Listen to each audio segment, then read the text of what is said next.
Hello বন্ধুরা, আজ আমাদের পাশের বাড়ির দাদার বিয়ে। আর আবার আজকেই আমার একাদশী, মানে বুঝতেই পাচ্ছেন, বিয়ে বাড়িতে গিয়ে জমিয়ে খাওয়ার কোনো চান্সই নেই।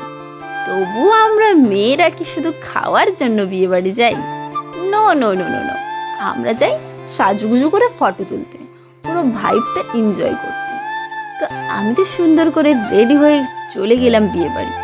গিয়ে দেখি চারিদিকে সুন্দর লাইট আর লোকজনের পুরো ওয়েন্ডিং মুড। তা শুরু হলো আমাদের সেই ফটো সিজন, আর বন্ধুদের সাথে হাজারটা ছবি।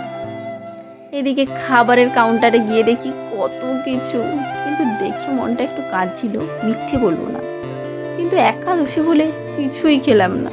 শেষে একটা লস্যি নিয়ে নিজেকে বুঝ দিলাম, এটাই আজকের ডিনার।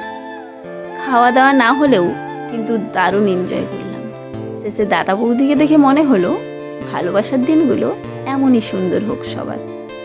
আর আমি পেট খালি নিয়ে বাড়ি ফিরলাম, কিন্তু গ্যালারি ভর্তি ছবি নিয়ে।